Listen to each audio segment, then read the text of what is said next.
Gardez ce testament de notre Seigneur Jésus-Christ. Gardez le sacrifice de notre Seigneur Jésus-Christ. Gardez la messe de toujours.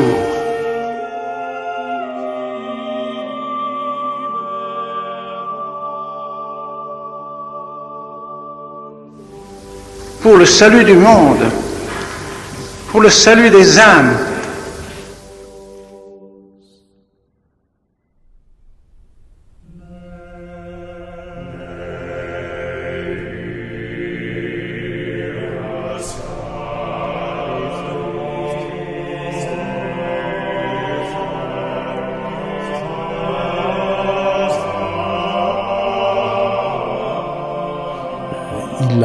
Il était missionnaire en Afrique, il a été évêque missionnaire, il a été délégué apostolique pour les missions, pour des pays missionnaires. Et je dirais dans toute son œuvre d'Aecone, derrière, il y a toujours eu cet esprit missionnaire. Pourquoi il a voulu que les prieurés soient installés dans le monde entier, c'était pour répondre aux besoins des âmes. Et il a conservé ça toute sa vie. C'était un point, je pense, chez lui extrêmement sensible. C'est cet amour des âmes et ce désir de sauver les âmes, ça c'est clair. Comme tous les missionnaires, il quitte la France, il va dans des régions inhospitalières, il donne sa vie. C'est pour ça qu'on ne peut pas admettre qu'on reproche à Monseigneur Lefebvre des idées ou racistes ou quoi que ce soit. Enfin, sa vie est un démenti. Il quitte la France et il va se mettre à leur service. Et à l'époque, ça n'est pas le confort. Enfin, c'est quand même très difficile. Rien que ça, je trouve que c'est sans parole, en acte, il montre l'amour de Jésus-Christ qu'il faut transmettre à ces Gabonais, ces Sénégalais. Et la formation qu'il nous a donnée, c'était ça, c'est l'amour des âmes. Et tout son amour du sacerdoce et son amour de la messe qu'il nous a transmis, c'était pareil, c'était pour le service des âmes, pour le salut des âmes, le sacrifice du Christ qui est offert pour le salut des âmes. Et si aujourd'hui nous nous réjouissons avec vous et nous rendons grâce à Dieu, eh bien je voudrais que cette cérémonie soit aussi l'occasion pour nos jeunes séminaristes de suivre votre exemple. Missionnaires, ils le seront. S'ils sont prêtres, ils seront missionnaires, puisque notre Seigneur est essentiellement missionnaire. Le prêtre étant un autre Christ, doit être essentiellement missionnaire. Missionnaires dans leur pays, ils le seront vraisemblablement. Missionnaires dans les pays lointains, ils le seront aussi pour beaucoup d'entre eux. Et je souhaite, mes chers amis, que vous mesuriez le bienfait des exercices spirituels et les grâces qui en découlent et qui, par les faits, montrent qu'il y a une grâce particulière de Dieu dans ces exercices. D'abord parce que les papes l'ont dit eux-mêmes maintes et maintes fois, mais c'est un fait certain que ceux qui ont suivi ces exercices en demeurent marqués pour de longues années, parfois pour toute leur vie. Monseigneur Lefebvre connaissait déjà l'exercice spirituel de Saint Ignace. Je pense que, je ne sais pas s'il les avait suivis dans son enfance, je ne crois pas. Mais il a entendu parler des pères coopérateurs du Christ roi, fondés par le père Vallet. Et ayant entendu beaucoup de bien, il les a fait venir à Dakar. Donc le père Barbara et le père Rivière sont venus prêcher une première retraite à Dakar, et même plusieurs retraites, dans les années, je dirais, 55, disons. Voilà. Et l'année suivante, une retraite à ses prêtres, retraite de Saint-Ignace à ses prêtres. Et il a été très satisfait. Voilà. Ensuite, alors beaucoup plus tard, après la fondation du séminaire d'Aecone, va venir le père Bariel, Ludovic Marie Bariel, un fils spirituel du père Vallet, qui vient à Écône et dit à Monseigneur, « Monseigneur, je viens ici à Écône, honnêtement, je vous le dirai, je cherche des recrues pour refonder ma congrégation dans la tradition, voilà, afin que les CPCR restent dans la tradition. » Et Monseigneur Lefebvre, gentiment, peu à peu, lui fait comprendre, « Mon père, ce n'est pas cela, ce n'est pas votre vocation, hein, vous n'êtes pas fait pour ça, restez avec nous, et c'est vous qui allez enseigner Saint Ignace et la vie spirituelle à nos séminaristes. » Voilà.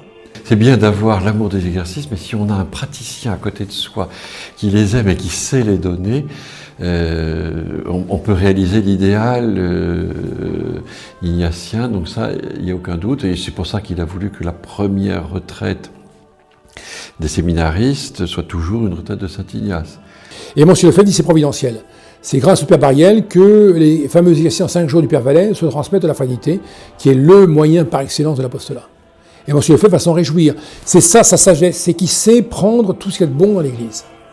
En particulier le Père Bariel, Chabeuil. Alors les exercices sont considérables, le moyen d'apostolat, considérable. Je pense que c'est le moyen privilégié de l'apostolat des fidèles. Et il voit que c'est un fer de lance de la bataille contre le libéralisme. Il le sait. Mais c'est pas seulement contre le libéralisme, il faut aller beaucoup plus loin. Ça fait des vrais chrétiens. Et dans le monde d'aujourd'hui, quoi. Prêts, équipés pour le monde d'aujourd'hui. Il considérait qu'il fallait que tous les prêtres apprennent à les donner. Il considérait que les prêtres devaient être exercés, alors peut-être pas comme les coopérateurs du Christ roi, mais ils devaient arriver à pouvoir les donner. Ça, il considérait que c'était tout à fait indispensable. Comment enseigner en effet la foi ou faire revivre la foi dans les âmes qui se sont éloignées de l'Église ou qui ne vivent plus vraiment la vie de l'Église, la vie de la foi, le juste vie de la foi? Si ces âmes ne sont pas imprégnées de cette foi, elles mourront. Alors, par ces exercices spirituels, vous pouvez, hélas, pendant seulement 3 jours, 5 jours, 6 jours, 10 jours, permettre à ces âmes de ressusciter en elles la grâce de la foi, de ressusciter en elles cette vie divine qui doit les illuminer, qui doit les faire vivre, les remettre pendant quelque temps au contact des réalités divines, alors qu'elles sont plongées dans les réalités terrestres qui ne sont qu'éphémères, qui sont souvent mortelles pour nos âmes. Il faut les remettre dans les réalités éternelles, dans les réalités véritables, dans celles qui sont pour toujours. Ces personnes ont une âme, c'est cette âme qu'il faut sauver, c'est donc ces âmes qu'il faut entretenir dans la foi, qu'il faut entretenir dans la vertu, dans la charité. Alors préparez-vous aussi à donner des retraites. Soyez heureux de pouvoir participer à donner des exercices spirituels. Ce sont des grâces incomparables, incomparables. Que d'âmes ont retrouvé vraiment le chemin de la vérité, le chemin de la vertu par l'intermédiaire de ces retraites. Un exemple typique. Il y a des sœurs qui commencent une école, mais mettent les enfants, les parents, dans une école qui est catho. Seulement, plusieurs sont conciliaires, etc. Les parents. Alors quelqu'un leur a dit, écoutez, mais, monsieur, faites, je ne sais pas qui c'était, enfin peu importe, et allez faire l'exercice. Le papa conciliaire vient faire l'exercice. Il revient, joie, toute la famille, tous les enfants. Ah, depuis que papa fait la retraite, il a enlevé la télé. On a le temps de parler en famille, de lire, de jouer. Des gosses. Mais c'est les exercices. Il faut se retirer. Et sur une méthode militaire. On se tait, on se les valeurs, on médite. Et pas sur n'importe quoi. Tout simplement avec encore une fois, rien de compliqué, sinon de remettre l'homme en le mettant dans ce milieu de silence, d'isolement, de séparation du monde, de le remettre face à son éternité et de l'obliger, en quelque sorte, à faire les bons choix pour son éternité et à mettre notre Seigneur au centre de son existence et de sa vie. Donc, voilà ce que c'est que les exercices. Hein. Parce qu'il y a une synthèse admirable dans les méditations de saint Ignace, que les fidèles n'ont pas au cours d'une année. Ils méditent sur ceci, ils méditent sur cela, mais ils n'ont pas cette vue d'ensemble que donnent les exercices avec la naissance, la vie, la passion, la résurrection de notre Seigneur, qui est magnifiquement découpée, présentée par saint Ignace. Et il disait, c'est cela qui fait que les fidèles aiment les exercices spirituels. Avec cette formule géniale, hein, pour ceux qui l'ont prêché et qui ont suivi les exercices, de résumer la grande retraite de 30 jours de saint Ignace en 5 jours, en produisant des effets quasi miraculeux. Non seulement la persévérance d'un très grand nombre de chrétiens, mais un nombre considérable de conversions.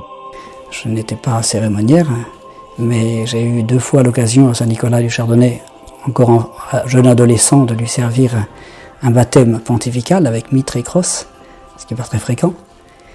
Et il baptisait un petit neveu, une petite nièce, et tout en respectant parfaitement les rubriques, on sentait chez Monseigneur une grande joie de donner la vie surnaturelle à un enfant dans les veines desquelles coulait le même sang que lui. Donc la vie naturelle, ils avaient la même vie naturelle, si on peut dire, et puis eh bien, il donnait une deuxième vie à cet enfant qui était quelqu'un de sa famille. Et puis après la cérémonie, dans la sacristie, il était tout à tous avec sa famille d'une façon très... C'était très impressionnant de voir les petits-neveux l'appeler oncle Marcel, alors qu'il était encore en évêque. Quoi. Mais voilà, on sentait qu'il avait cette joie de donner la grâce aux âmes dans les sacrements. Demandons à la très sainte Vierge Marie de nous faire comprendre vraiment ce qu'est notre vie surnaturelle. Cette participation à la vie divine. Dieu sait si elle la connaît, cette participation à la vie divine. Elle qui a donné la vie naturelle à Jésus, par la grâce du Saint-Esprit, bien évidemment. Mais le bon Dieu, comme le bon Dieu a dû l'inonder de grâce spirituelle. Et comme elle doit être capable de nous faire comprendre comme il est beau, comme il est bon, comme il est doux, d'être unis à notre Seigneur, de connaître le bon Dieu, de vivre avec le bon Dieu. Demandons à la très sainte Vierge de nous faire passer dans nos âmes, dans nos cœurs, ce désir immense, ce désir insatiable de tous les instants de notre vie, de toute notre vie, de toutes nos semaines, de tous nos mois, de toutes nos années, d'être avec le bon Dieu pour l'éternité.